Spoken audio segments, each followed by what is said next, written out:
to record this session? Okay. Record the Zoom session too? I am.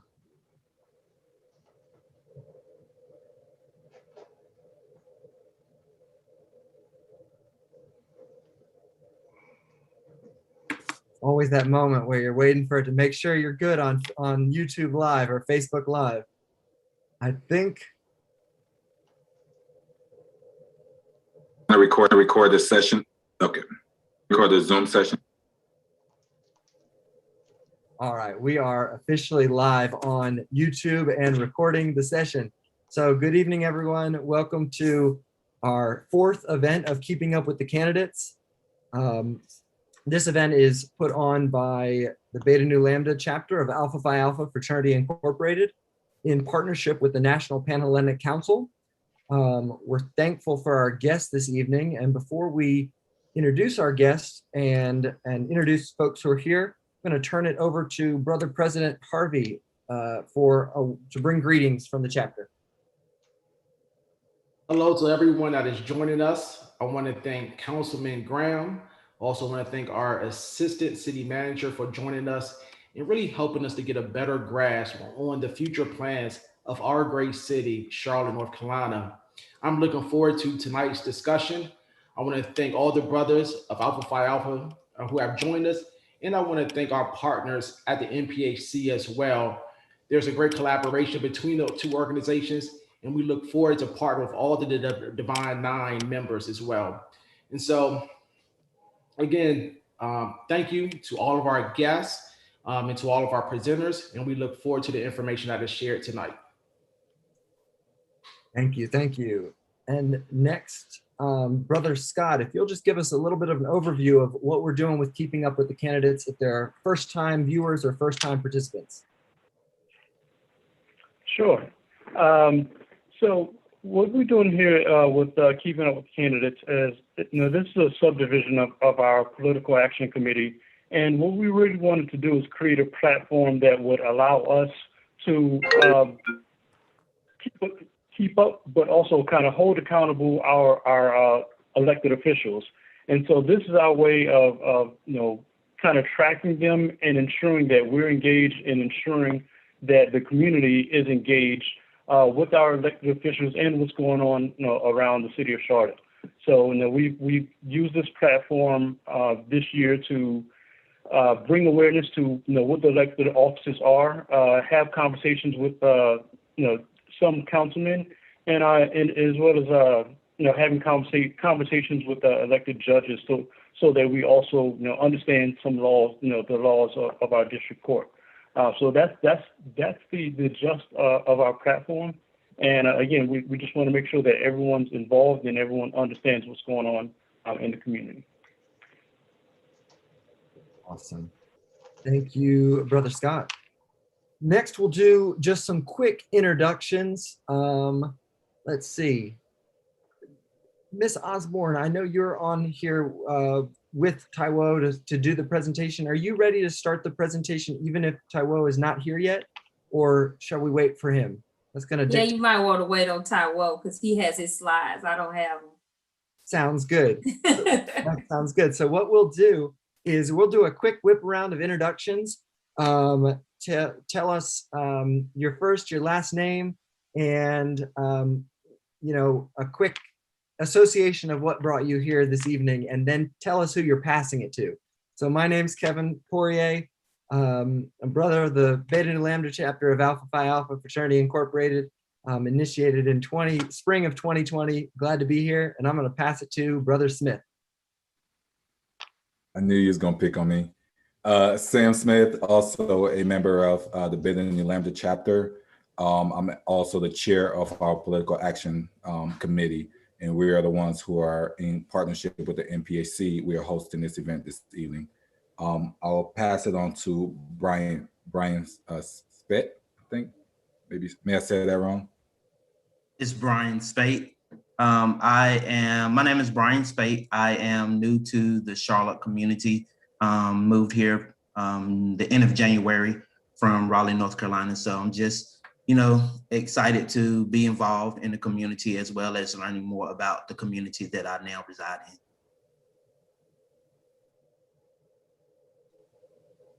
pass it to Ms. Osborne.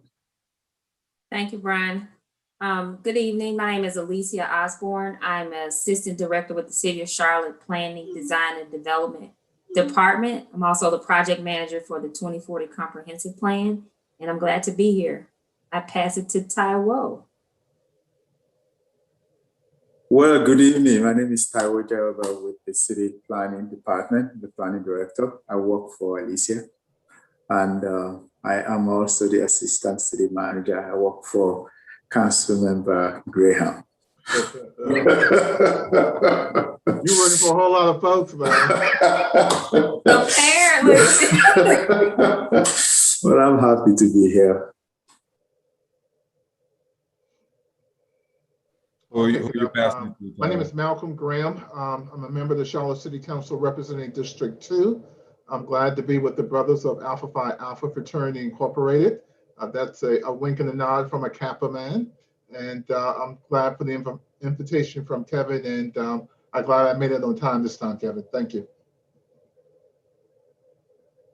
I'll pass it to Mr. Rankin. Hello, Cleveland Rankin. I've been attending these forums here and been getting a lot out of them, and just here to continue to learn native Charlottean, and just happy to be here. Mr. Alfonso Stevens. Hello.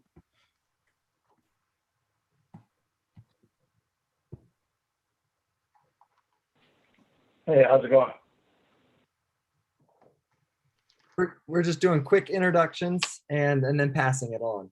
Oh, sorry, I had you muted. I'm sorry. I'm Alfonso Stevens. I'm a teacher here in Charlotte. Nice to see everybody.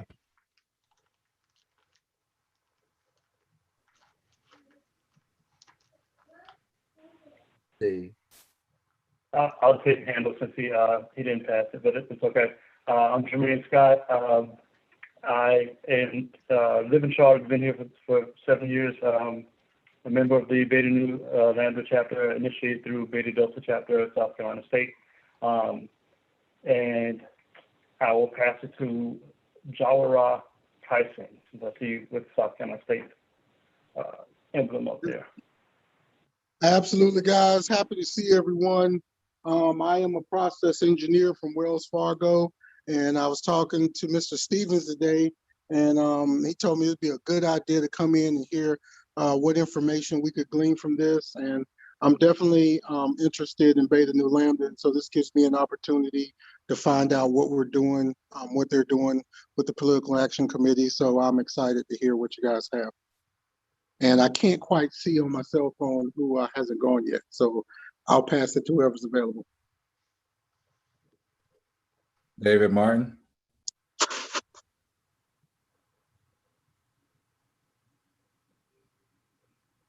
All right, Thomas Turner.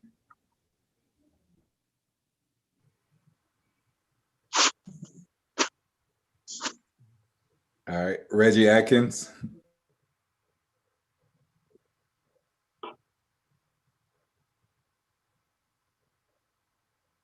All right, everyone is shy this evening. Brother Proya, we can move forward. That's great.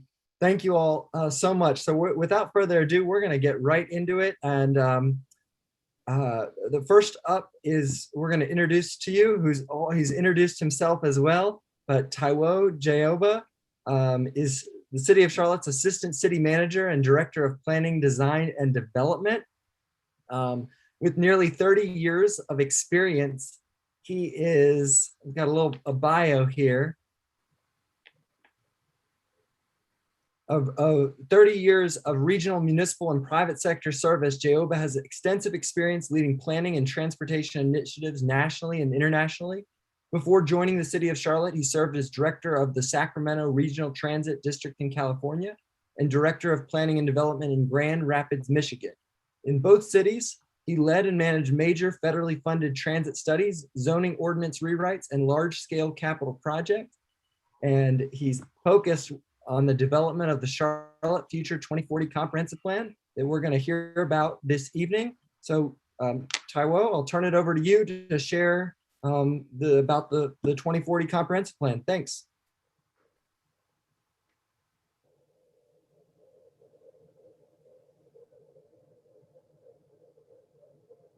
Oh, you're muted. Oh, you're on mute. You know, I don't know how many times we have to remind ourselves of that, and we've been in this space for over a year. But to say thank you, Kevin, for a nice introduction and for sending the link earlier. And Sam, thank you very much for inviting Alicia and I to talk about the Charlotte Future 2040 Comprehensive Plan. So I'll spend the next few minutes just talking about the plan. This is where we are in the process today. We've gone through some council committees over the last 3 weeks. And leading up into the month of May, we're going to be working with the full council on some of the proposed changes that the committees have discussed. And then we will have a second draft of the plan that will be released for public review over the next few weeks prior to council taking action in June of this year. So before I go into the presentation, I just want to quickly share with you how the plan itself is organized. So we started with 4 guiding principles. Now, those guiding principles were a result of community meetings. So we met. Our very first meeting was at Greater Mount Sinai Church on West Boulevard.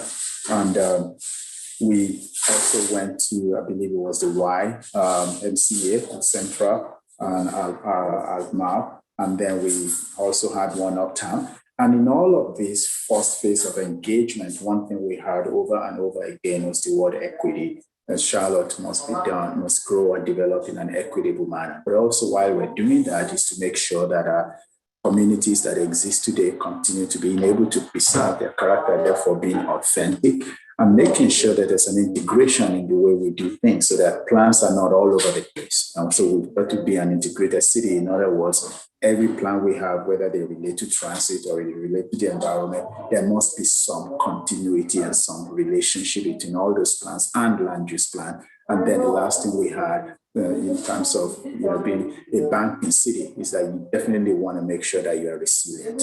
So you cannot just put all eggs into one basket. You've got to build a city that is really able to attract different people, whether in the health sector or the finance sector or the technology sector. So those 4 things became the guiding principles for us when we started this comprehensive plan, because we had them from a number of our community members, and then started to develop what that vision element will be. When you look at Charlotte in the future, you look at Charlotte 20 years from now, what kind of city do you want to be? An inclusive and diverse city, a livable and connected city, a healthy and sustainable city, an economically prosperous but also innovative city, and understanding that Charlotte has a big role to play in the region is very important.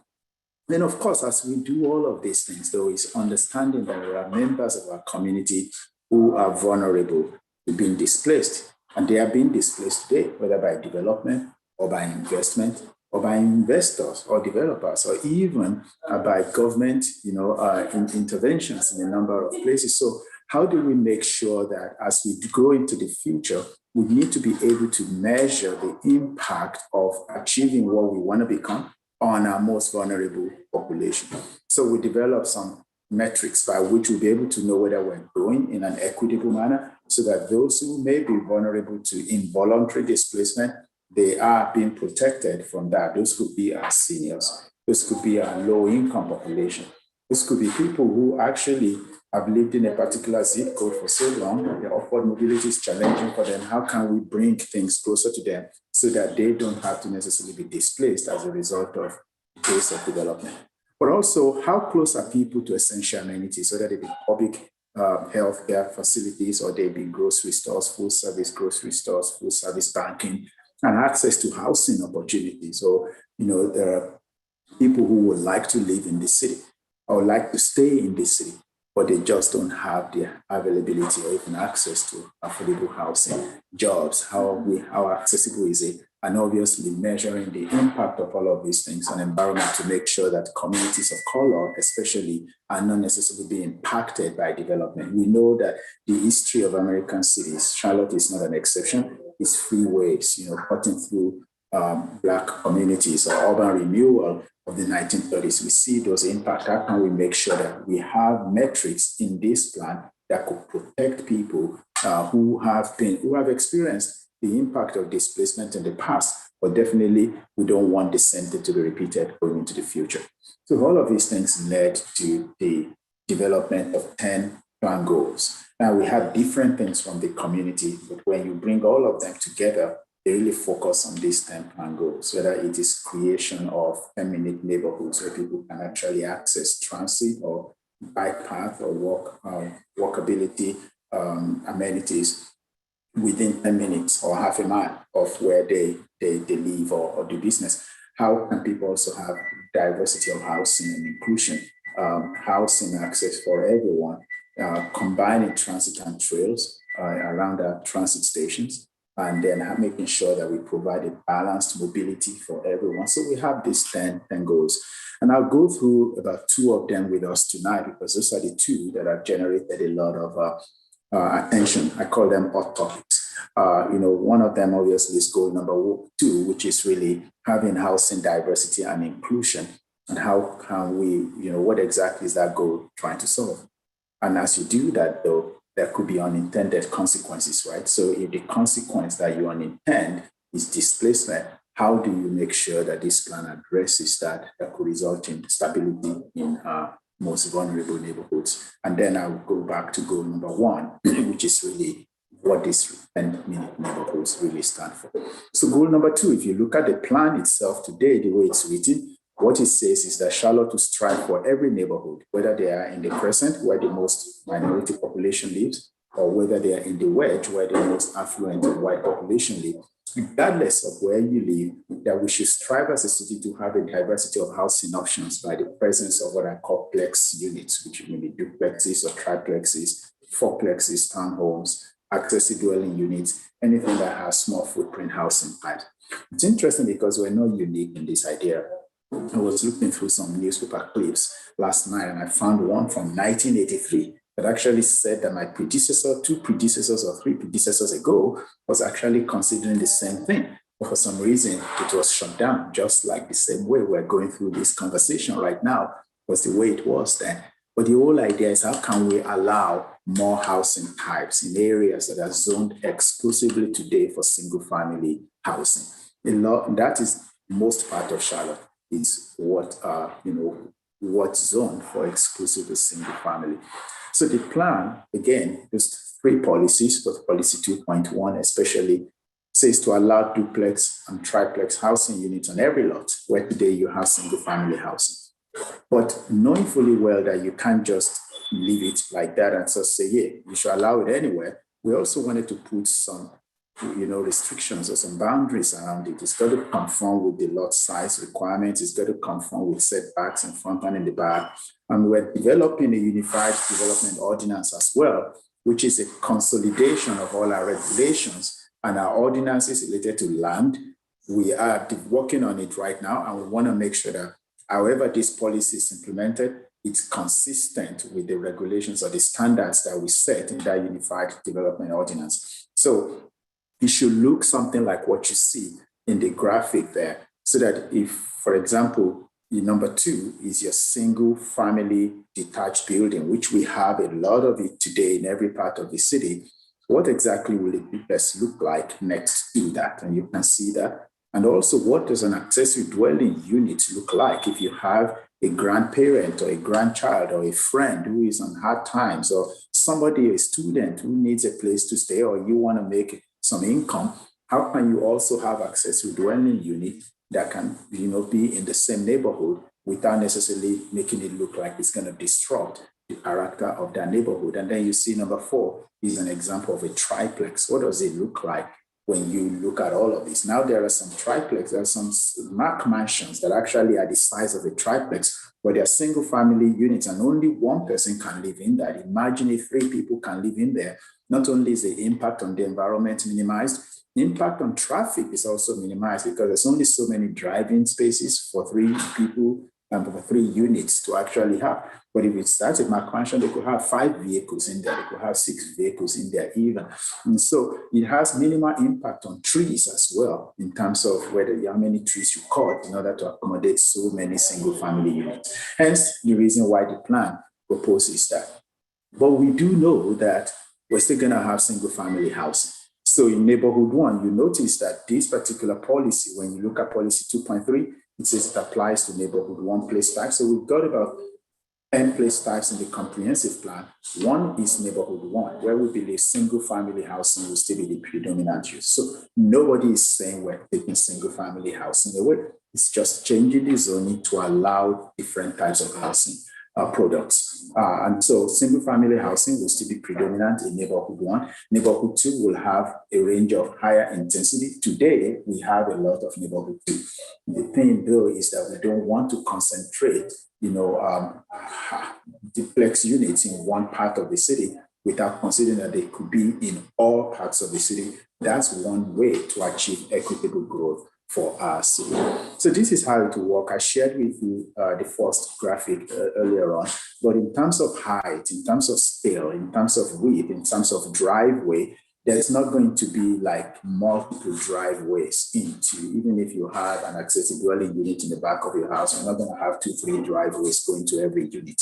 It's going to be that you can actually go use the same driveway to go in the back of the use. It's also possible to be able to have 1 unit for sale. If you're building a duplex, you can have 1 unit for sale.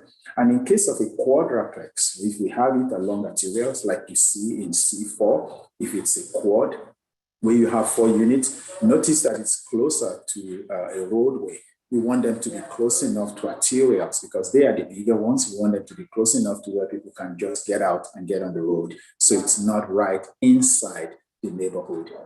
So because that could be one reason why some people could be worried and concerned. So for this policy, it's about duplexes and triplexes on every lot. But when it comes to quadruplexes, you want to make sure that they are close enough to arterials where they can easily get on the road and start moving.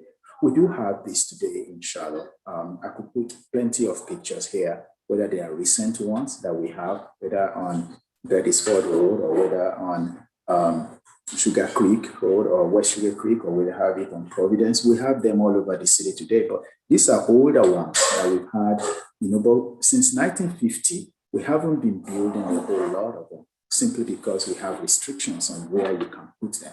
And because we have restrictions on where you can put this flex unit, it makes housing less affordable and accessible to some, because there are some people who cannot afford even to rent, not to talk about buying a single family detached housing, but you can afford to rent or at least buy an attached single family home, such as a townhome or maybe even a duplex. And that could be what some people are able to do, but we've not been doing that much. Hence the reason why we've got over 34,000 units in terms of gap when it comes to affordable housing units in our city. We believe that while density may not necessarily mean that it could be affordable, we need both. We need density, we need housing diversity, we need affordability. And if you make the allowance for all lots in Charlotte, regardless of place types, to be able to have this unit, what you're doing is that you're making it possible for people, for developers and real estate realtors, to be able to actually have a development that people can afford to have in their neighborhoods. I believe that housing diversity and neighborhood diversity is important. I like that last point a lot, because if you live in a place right now where you don't want to leave your community because you age, this allows you to be able to move from a single family 1,700 square foot home to maybe a townhouse that's roughly about 700 and some square feet without having to lose your relationship. Simply because you age does not mean you should lose your relationship. You just move from one house to another, but you're still in the same place where doctors are accessible, the pharmacy is still there, the people that they're still in that neighborhood. And regardless of your choices in life, whether you choose to have a family or not, it allows you to be able to live in a community where you can actually see people who are like you and who may not necessarily be like you. And so it's compact. It allows us to overcome inequities. So we don't concentrate poverty in one area while we concentrate prosperity in one area of our city. It allows us to increase, housing options for those who make 120% of the area median income. These are very important in terms of housing diversity. So we always said this, people go around and they say that density does not equal affordability. And I say that that's the wrong equation. The right equation is that density and diversity and affordability are what we need. The more I listen to futurists and other planners, we're looking at certain trends right now post-pandemic, that there'll be 3 characteristics of the cities of the future. Cities that recover after this pandemic: they will be more diverse, they will be more dense, and they will be younger. And it's very interesting. They will be more diverse, they will be more dense, and they will be younger, because younger people are moving to Charlotte right now. Even though we only had the statewide population numbers, last time it was released, almost 1 million, took us from the 10th largest city to be state to be the 9th. I believe that a lot of that population is in Mecklenburg County, and especially Charlotte. And what we're going to see when we start breaking down that demography is that we will see that it's not just diverse, it's also younger. And so we need density that could eventually result in some price point, because when you increase supply, you're definitely going to be able to meet demand. And so right now we don't have the supply. We have less than 18 days of housing supply in the market. If we have enough density and diversity of housing, we might be able to achieve some degree of affordability. And like I said earlier, we have current limitations. And so the proposed policy allows us to be able to go beyond just building duplex units on corner lots. While we know that the market has a role in this place, if you don't make that policy allowance, the market will just continue to do what it's been doing for many years, which is helping some over others. And that's really where we believe policy can help. So when we talk about that, and then I'll make this last point, this is the second goal that I want to talk about. How can, when we are working on this plan and you're talking about housing diversity and density, there are a number of people who live in our most vulnerable communities who are worried about the impact of that on displacement. When we're looking at this, will it result in displacement? And what we're saying is that today we actually have some housing initiatives at the city that can really help us to manage and mitigate displacement. But they do take a lot of leadership out of our council, and I know that Council Member Graham is here tonight, and he's been a major champion for a lot of these initiatives, not just even for his own district, but really citywide. How can we help people who want to purchase homes with down payment assistance? We have that today. How can we help with rental utility assistance? We have some of those programs today. We even have access to dwelling unit pilot program. We recently developed the paperwork around that, and how can we help to make that better as we go forward into the future? How can we also make sure that our naturally occurring affordable housing, they continue to be preserved even as we go into the future? And today we have Housing Trust Fund. How can we maximize that, not just to build homes for rent, but also to be able to build homes for sale? The comprehensive plan, what it's done to put some of this in place is to incorporate some of these existing initiatives while also coming up with some ideas. So what you see on this screen shows in bold what we have right now as a city that's existing. And we are incorporating those into the comprehensive plan. Then what you see that's not in bold is new ideas, such as let's have what we call a neighborhood conservation overlay district, so that existing neighborhoods are fragile. They don't have to necessarily be turned around overnight. How can we also, I shared some equity metrics with you earlier on. How can we use those during rezoning applications to make sure that some are not getting better benefits of development while others are suffering from the impact of development? So there's a lot of this that we are working through in the comprehensive plan that I believe will help us to be able to mitigate displacement. Even when you encourage density in certain areas, you can still be able to find a way by which developers are not just going to go into those vulnerable communities, pick up land, buy those land, build only for rent, without having to have some degree of accountability in those communities. One thing that's not on here is the formation of an anti-displacement commission. We talk about that as a city, that's part of what we want to do. in the comprehensive plan to form an anti-displacement commission that will be made up of those who live in these vulnerable communities, and they will make some set of recommendations and propose certain tools that will help the city to be able to mitigate displacement. That's been done. It's been done in Austin. It's been done in Denver. It's been done in many other cities in the country that we believe we can learn from.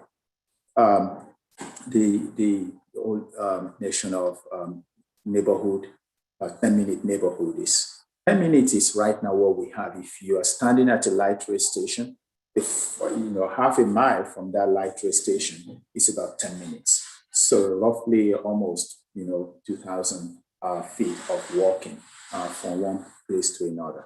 People do it today. That's the basis on which we have a transit-oriented development ordinance, so that people who are on wheelchair, if there are sidewalk, they might still be able to walk comfortably and safely. The idea behind this is that today you walk some of our neighborhoods, you don't see sidewalks, and even if you see them, they are not wide enough. And you walk on some of our neighborhoods today that you have sidewalks, but there are no street lights. How can we make sure that if we bring destinations closer to our neighborhoods, we can also provide walkable access to those destinations, such as jobs, such as daycare, such as even stores and grocery stores that people can go to shop? Because it's not enough to provide sidewalk and street light, but where are people walking to? And if they are doing it, how are they getting there safely? So that's what this goal number one is really about, is that while we may increase density with different housing options, we also need to make sure that we provide not only roads for cars, but also sidewalks so that we can have bus shelters and transit can actually be provided to pick people up closer to their neighborhoods than further from it. It allows people to become active in their daily activities as they move around and do business. It allows us to be able to achieve our environmental goal as a city, which we said that we're going to be a carbon neutral city by 2050. That was adopted by Council in 2018. Unless we introduce other means that give people options besides driving, it will be very hard to achieve that goal. And number three is that evidence, study over study, research after research, data over data has shown us that where you encourage walking, biking, businesses actually thrive. Because when people are walking on the street and the business is right next to them, they're able to go in, pick up something. When you are driving in your car, you are likely want to get closer to home in order for you to do that. And then if you provide opportunity for people where they don't have to drive, even if they have a vehicle, but you bring transit close to them, it can help them save money for gas, vehicle, and health care. We know that in Charlotte today, about 26% of our residents spend their income on public transportation. That's between gas spend their income on transportation, such as gas, such as renew car registration, insurance. So about 26% of our income is spent on that. And if you go in the Crescent alone, about 43% of people who live in our most vulnerable communities spend about that much on transportation and spend another 25% on their housing. So 51% between housing and transportation. That doesn't leave you a whole lot to be able to pay, college tuition or even debts that you may owe or even do other things. Right now, Charlotte doesn't do very well when it comes to walkability, even transit services, and even biking. We do have some communities that do very well right now today, but we want to be able to have more of our communities do better.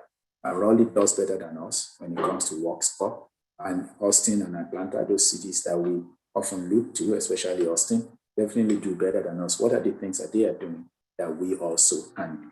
So I talked about the equitable growth framework at the beginning in terms of having that metric that talks about access to essential amenities, goods, and services. We believe that when you have 10-minute neighborhoods, it brings equity about, because then people who live on our most vulnerable communities today, they can have access and proximity to all these destinations. The reason people don't often walk or bike is because there's nowhere for them to go to safely. But if you provide these financial services or fresh food or community facilities or parks and open space enough close to people, they will use them, therefore creating some type of equitability in our development. So that's the presentation that I wanted to share with you today. I know you may have questions, so I'm going to stop here and be able to answer the questions you have. Thank you.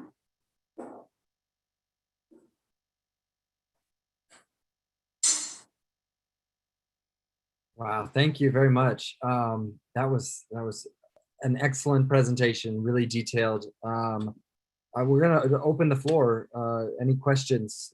Feel free to unmute yourself and ask our Assistant City Manager questions around the plan that was presented.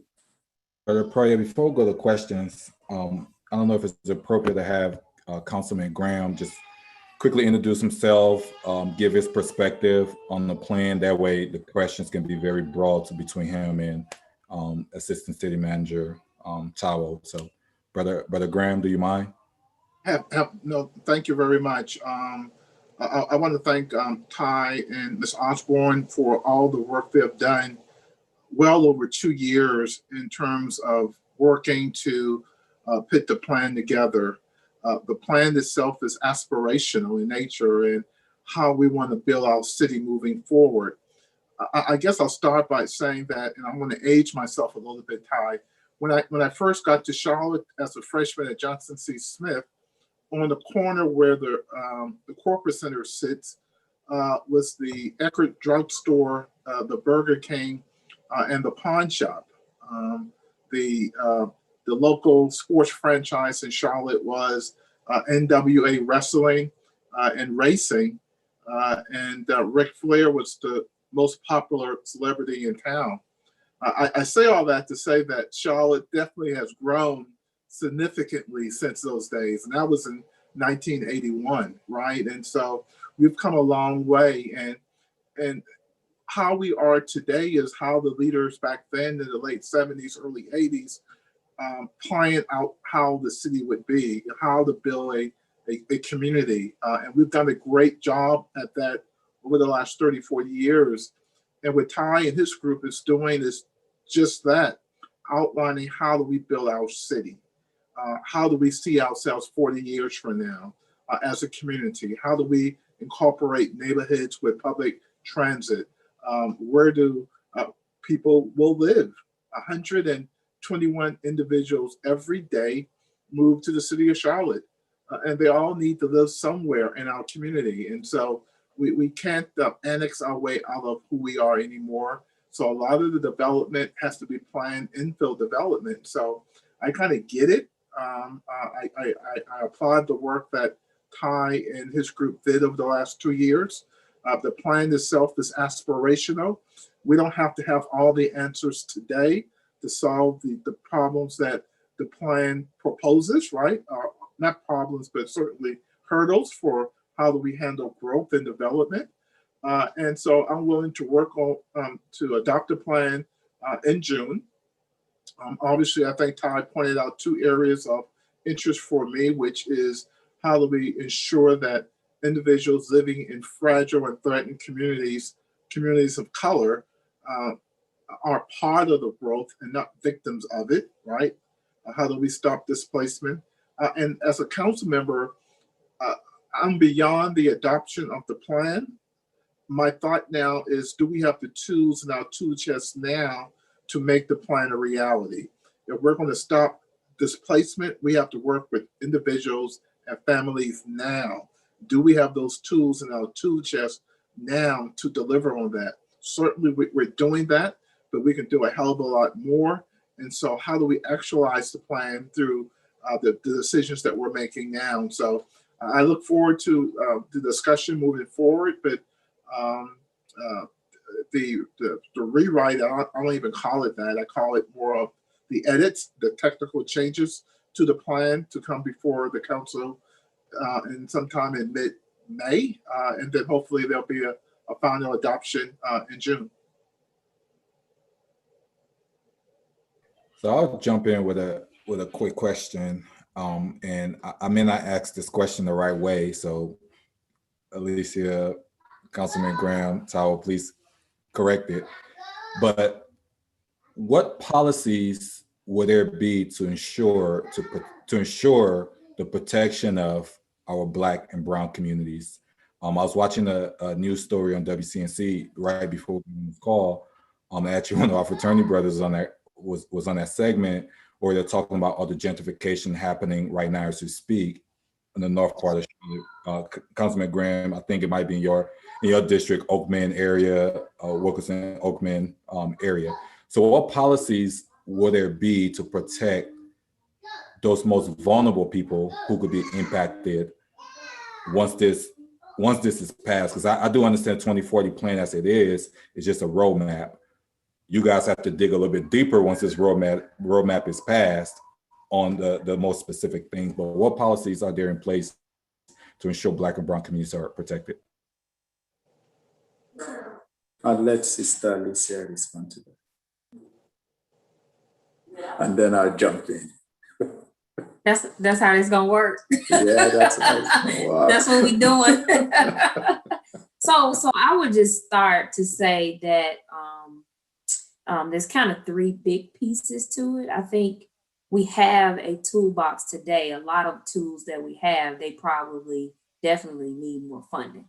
So let's not think that we don't have anything. I think what we have should definitely respond to the amount of growth that we're going to have, and the issues that we have are going to intensify. So we need to fund the things that we have in place now, just put more money toward them.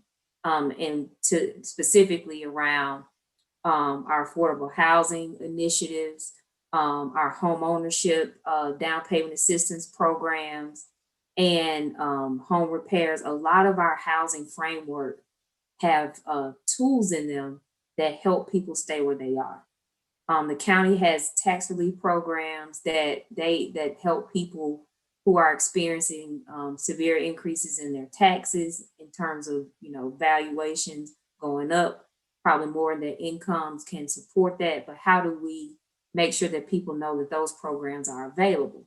And same for the other tools that I mentioned as well. People need to know what's available to them, and then how can they take advantage of those programs, and then also how do we fund them more so we can have a greater impact across the community.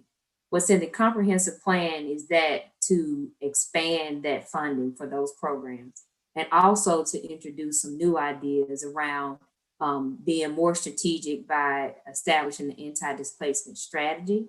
And that's to say where are our areas of greatest need, and how might we use those programs and expand and think more clearly about how we make our investments and what those investments might do to areas, our vulnerable communities. For example, if we're going to put a light rail corridor within the East community along Independence, how do we think more intentionally around those transit stations in terms of land banking for affordable housing, affordability for businesses, those types of things. So it's being proactive in thinking about mitigating displacement before we invest in certain parts of the community. So that's one thing we're doing. The other piece of this is there's a part of the plan, and Ty mentioned, around place types and the equitable growth framework. That's really assigning numbers, making us smarter about where are these vulnerable populations. We hear about certain neighborhoods experiencing displacement, but you can't change or help what you don't measure. And so the equitable growth framework provides metrics so we can measure how quickly are these areas changing, how might we get ahead of some of that change in terms of investments, and how can we support the vulnerable populations to stay where they are by creating new programs and educating them about the resources that we have available. And I'll, Ty, I don't know if you want to add something. Yeah, I'll just say two things quickly. The last point, the point you made before, the last one talked about funding. I would say that based on my experience, mitigating displacement takes some funding. And one of the reasons we talk about community benefit agreement in the comprehensive plan is to get community to start having conversations with developers like, yes, we appreciate what you're bringing to our community, but we also want to be able to benefit from it. The Knight Foundation did a study last year. They looked at about, I believe, 11,000 different responses from 26 cities in the country, Charlotte being one of them. One of the things they identified as one top three solution to displacement is when you provide cultural and entertainment amenities close to people of color, the likelihood is that they stay in their communities. But when you have to live when you have to move away from where you live to go to Blumenthal uptown, or the local artists are not being supported, Black and brown communities usually move out. That was one thing that the Knight Foundation found out when they did that study. I believe it was in 2019 through early last year. So this whole notion of community benefit agreements, if a developer is coming into a place, what can the community sit down with that developer to say, here are the things that we like to see in our community? It's not just about providing traffic signals. It can be also about providing a place where kids could play. You know, just something like that. And it sounds so minimal, but the impact is huge. That's one of the reasons the comprehensive plan talks about, let's explore this. Let's explore this possibility and let's see where that can be done. I believe that Black and brown communities will benefit a lot from that. Secondly is the notion of the neighborhood conservation overlay district, which operates more like a historic district. But it would take a majority of a neighborhood residents or property owners to be able to trigger that. You see, over a period of time, we don't want development that's not consistent with the character of this neighborhood to come here. They're not resisting development, kind of like a historic district.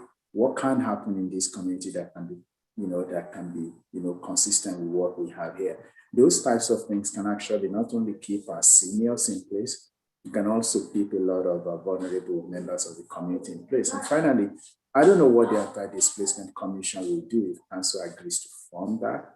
But in Austin, when the transit agency was putting $7.25 billion on the ballot, the Anti-Displacement Commission recommended that $450 million be included in that ballot amount.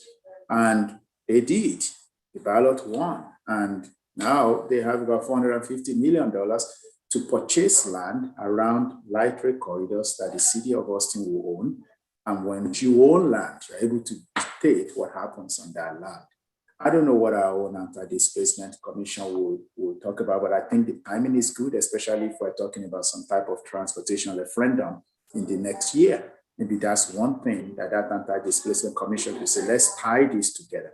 Because if I ask you today, where do we have existing and future light rail corridors? They are all in our most vulnerable communities, whether it's Gold Line Phase 3 going on Beresford, or a Silver Line going to East Charlotte and then going on West Boulevard. They're not in the wedge, they are all in the crescent. And that's the place where we have the potential for displacement if we don't do something along those corridors and around those stations. So that's, Alicia and I are really passionate about this, about transit-oriented development and what happens, especially because that's really where they happen. And that's why I believe if, I know Councilor Graham supports the formation of that commission. I believe with that commission is to go ahead. If I'm asked to be an advisor to them, I'll be pushing them hard as to what they need to bring to the table so that people who live in those fragile communities don't get displaced as a result of community development. And the last part is just having the political will to get it done, right? And make the funding decisions through our operating budget. And that's why I said earlier, not that I'm looking beyond the passing of the plan, but how do we begin to fund some of those initiatives now to ensure that displacement doesn't happen? That, like Ms. Osborne rattled off a number of programs that we're currently doing. They all need, from my perspective, more funding and to drill really down into neighborhoods and communities so that we can, again, prepare the citizens for the change and not have them be victims of it.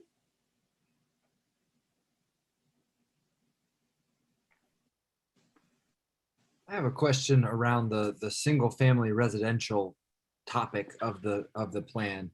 I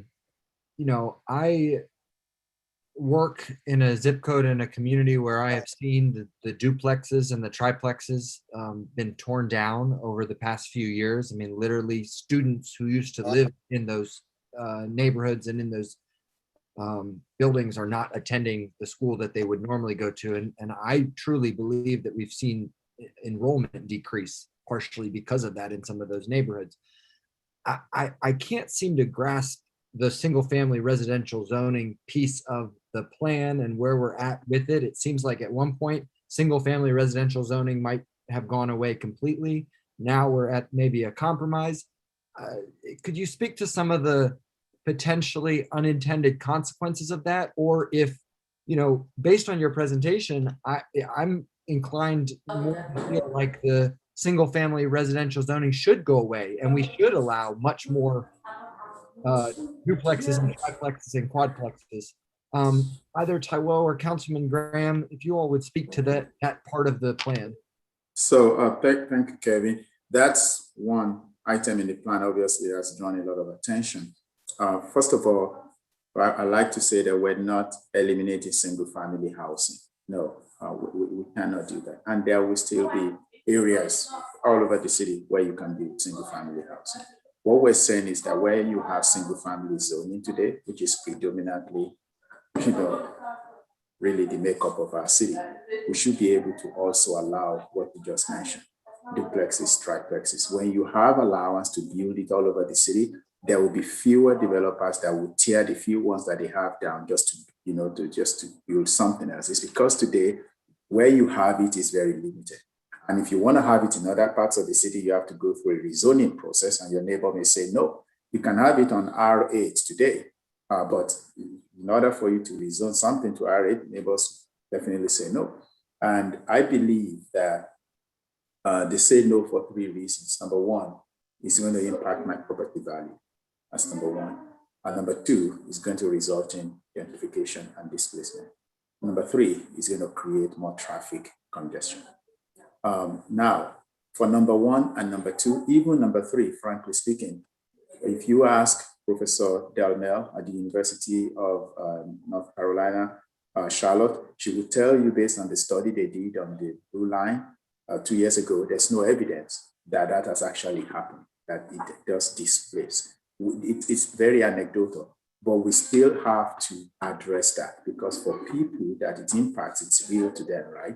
The conclusion of that was that whether you have it or not, people are still going to be displaced. And how do we mitigate displacement generally, not because you build different housing types?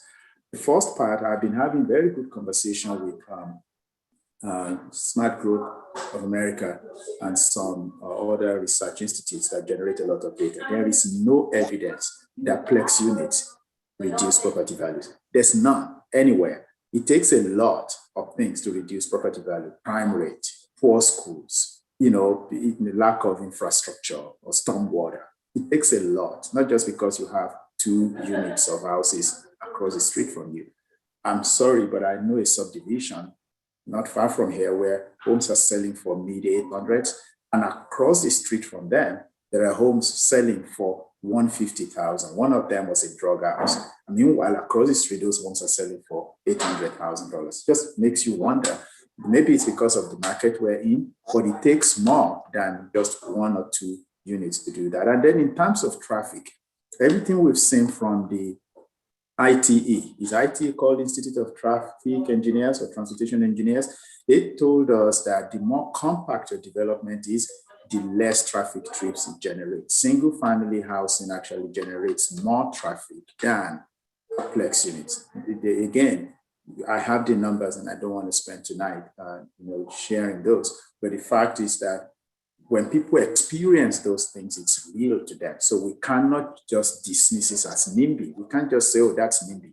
We've got to be able to show them data because it's real to you. Therefore, we've got to address this. And that's really where we are right now. We're still proposing that to council, that we should be able to have different Plex units in all parts of Charlotte where you have single family home today.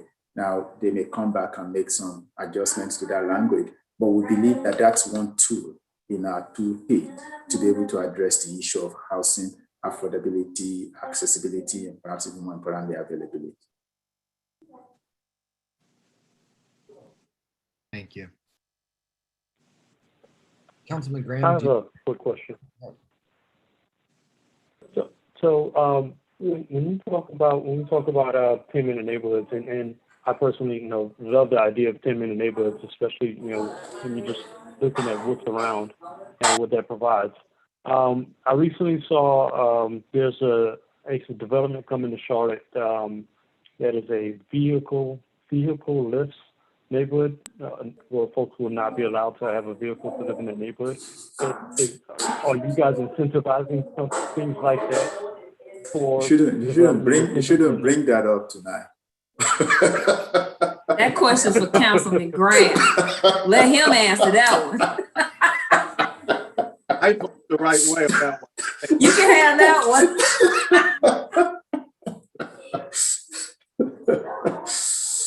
Okay, so I'll take a stab at it. I know that Councilman Graham and I are on the opposite sides of this, but for different reasons. So we think that that's a good project, but frankly speaking, it's even better if it's located close to where you have transit. And I think that that's really Councilman Graham's issue with that. Why would you want to locate a car-free development in an environment where you're not even close enough to transit? You know, if you're going to do that, then there's going to be a plan in the future to provide transit services. Then on that, he and I agree. I believe that if we're going to approve things like that going into the future, tying that to the 10-minute neighborhood concept, the city has to look into our habitat investment program today. And PATS, Charlotte Area Transit System, also has to look at its plan going into the future. And frankly speaking, we've been working with them on this comprehensive plan. They are looking at about 22 different bus routes where they could change frequencies of services and add other buses too that can actually make it possible for people to live in those areas. Part of what we were doing in the comprehensive plan was if you go uptown today and people park their vehicle and some people don't even know how much they pay for parking because it's not unbundled. Today, sometimes they pay $1,300 for a one-bedroom apartment, not knowing that about 300 of that goes towards parking. One of the things that the comprehensive plan talks about is to itemize these things, because if you know that parking, you pay so much for parking, you may choose to live in that apartment and say you don't need a car because you save some money. But it's got to be close enough to a transit service that you can really feel comfortable doing that. I'd like to see more of that, but I'd like to see more of them along Silver Line, Blue Line, rather than just stuck in the middle of a neighborhood, because then they can impact parking on the streets, which really is counterproductive to what we're trying to do. I think Ty summed it up very, very nicely. Thank you.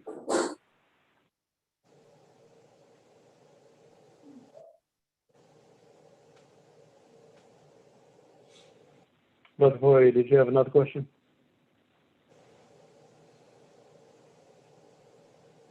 I don't think I have another question. I don't think so.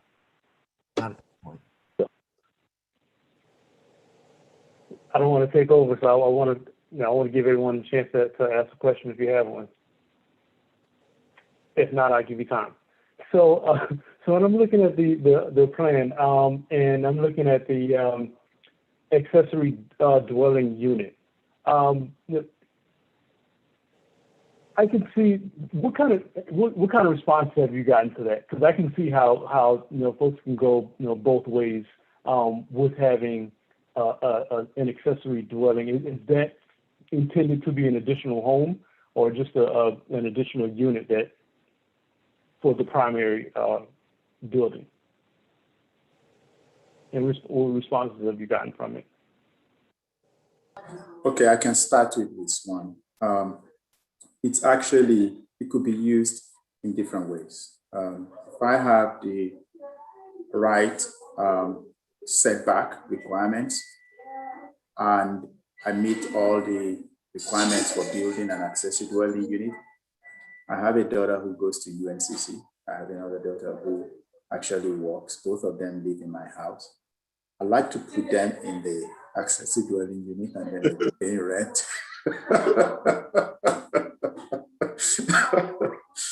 So I could do that if I meet the requirements to do it for me. But it could also be that maybe I have a parent, that I need to support. They can live there as well. We do have that provision today, frankly speaking, at the city, but it's not being used very well because the regulations surrounding them are so strict. And also sometimes the neighbors will fight you over that, especially if it's high over the fence and you can look into someone else's house. The comprehensive plan talks about encouraging it, but also having a little bit of flexibility with types of requirement as well, so that neighbors, while they may not necessarily like it, if you conform with certain things, it will work for you and for them as well.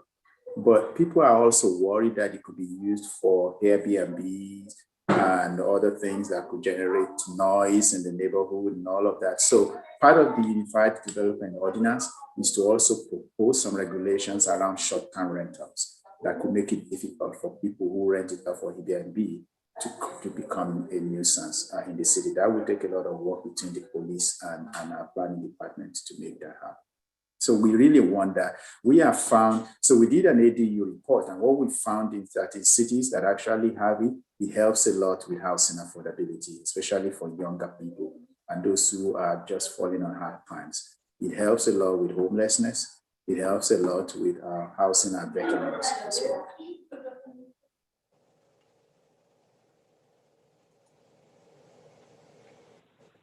Okay, thank you. I guess the follow-up question, because I have seen those type of dwellings in like the Double Oaks community, where they have the garage and I guess it's another apartment on top of the garage, and then they have the home in front of it.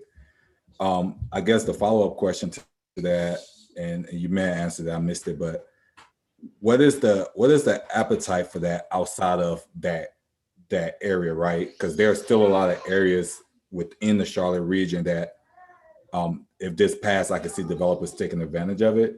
So just hypothetically, I know you guys have been doing a lot of community conversations. What is the appetite for something like that in the community? Because I really think that's actually brilliant. If I could build something like that in my neighborhood, I would do it. I could make some money.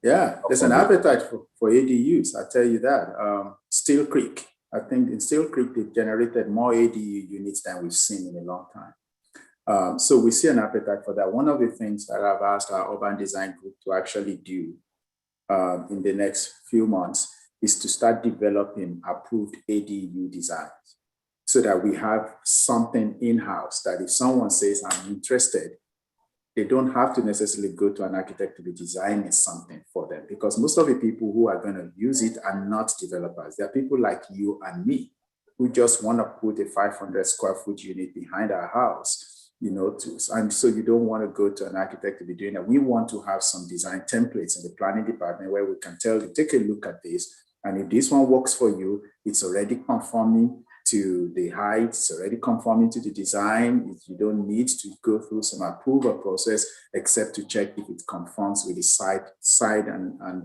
rear setbacks. So that's something we're going to generate over the next few months, where we will have maybe 50 designs of these things, or however how many, because it's not developers that are doing it. It's really homeowners like yourself and myself, property owners, who are doing it, and we're seeing a lot of desire for it. The obviously relationship to that is with the tiny homes. I mean, you are allowed to do it except if you put it on wheels. And so once you put it on wheels, then it triggers building code, state building codes, and we can't support that necessarily. But there's nothing that prevents people from doing it today. The challenge we have is, if you say you're a developer, you want to put 20 tiny homes in one neighborhood, everybody comes on you. You need to know exactly who's going to be living there. So that's a whole different conversation. But I truly believe that between tiny homes and ADUs, duplexes, triplexes, townhomes, you're giving people different products, that we can begin to see a little bit of needle move when it comes to solving the affordable housing issue, at least giving them the policy allowance to make it possible. So in wrapping up this evening, thank you all for being here. I want to have one final question though to Councilman Graham. So let's say, viewers are watching this and we're here and we support this plan and support the things we've heard tonight. What are some things that the community can do and what is needed right now in thinking about pushing this forward? Well, again, thank you for the opportunity to come, and I thank Ty and Ms. Osborne again for a lot of the work they've done thus far. As I indicated, we should get some type of technical corrections to the plan in May of this year, which is next week, believe it or not, May. And then a final vote from my perspective in June. Some of the things I think I would like to do is to support the Anti-Displacement Commission, which gives citizens an opportunity to help us solve the problems about how do we make sure that our residents aren't displaced, that they have the tools from a city perspective to help them eliminate and enhance living in these communities, right? I want to help people fix up their homes and age in place. I want to help with down payment assistance. I want to help our House Charlotte program where which is more down payment assistance. So I think what citizens could do is just make sure that as we fund our budget, that we're thinking about displacement now and making sure that we fund at their appropriate levels, those tools in our tool chest that we're certainly going to need July 1, hopefully when the budget is passed, as well as the comprehensive plan is voted upon. And then once it's voted on, it's not over, right? There still will be a lot of adjustments and amendments along the way as the city grow, as we learn, as a community. Big issues are affordable housing, transportation, and transit. That's going to have a great impact on the 2040 plan in its future. Also, the impact of, again, 121 individuals moving to our community. They have to live somewhere. We have to provide a wide variety of housing stock and locations. And so I tell the citizens, don't think about how Charlotte is today in 2021. Imagine with us how the city is going to look in 2040 and 2050, and be flexible and allow the city to be creative and think big and grow big. Hey, Councilman, if I could get a follow-up question real quick, and then I'll close it, or I'll turn to Brother Poirier, and I will close it probably. How can members of the NPAC, because I think our voice can really carry in the community, how can we get information to become a committee member of the Anti-Discrimination Commission? Well, the first step is the adoption of the plan. And the adoption of the plan and council's approval of the commission. I'm going to fight hard to get it done. And then just like any other city commission or board, we'll identify citizens from the community who want to be a part of it. And even if they're not a part of that, I mean, the planning commission, planning and zoning moving forward is a great way for individuals who want to participate in the city's growth to get plugged in. So not only the commission, but the planning commission, zoning. There are a number of boards that the city have that directly impacts how we grow as a community. So just let me know personally and check the city's website for vacancies on boards and commissions. And that's a really good way to kind of plug in. Awesome. All right, before we close it out, I just want to give Alicia, Taiwo, or you, Councilman Graham, any last words for the group? What can we take and now go empower our respected organizations in our community to support the any last words from the I mean, just for the next 60 days and be engaged and be informed. Yes, that's what I was going to say as well. Just stay engaged, stay informed, and you have respective network. Alicia and I will be there, to speak and to answer questions that people may have. One of the things that we found very interesting is that a lot of people who haven't read the plan, if they hear some misinformation, they tend to believe it. And then when you go to speak to them to clear it out, it's like, aha. I mean, for example, if we disagree last week, Alicia, when did I speak to Crossroads Corporation? And a lot of them were members of Myers Park Presbyterian Church. It was like light bulb, and they ended up supporting the plan unanimously. Okay, they say, we support the plan, but what they've been hearing before then was a lot of misinformation, and that's really the problem that we have to deal with. So if you have 2, 3, 4, 5 people in your group, 10 people, and you want somebody to clear something up for them, we will be happy to provide that information. Yeah, I put the website in the chat, cltfuture2040.com. I think people are using Nextdoor as their news and their information. So if you could direct people to that website, the plan is actually only 100 or so pages, the actual content. The rest of it is the appendix. So when you hear 300 pages, then that's half of it is something else. And then there's a video. We have a 2-page brochure and a 24-page executive summary. So there's something for everyone to get what's in the gist of the document, to really get good information to make an informed decision on how to support it. So if you guys could get that out there, the resources with accurate information, go to the website, and dates on how to get involved on there as well. That'd be helpful. Great, we certainly will. Well, I just want to thank the 3 of you again for your time, for taking Councilman Graham for taking Kevin's email, Tao and Alicia for saying absolutely we'll do it, including MPAC in it. I just want to thank you for your time, and we will definitely be getting this information out to all of the MPHC chapters here locally. And, depending on where people are, we'll definitely also stand as a voice for this plan to ensure that this plan is passed. So again, thank you for your time. Thank you, everyone. And we'll see you next month. Take care. Thank you all. Thank you.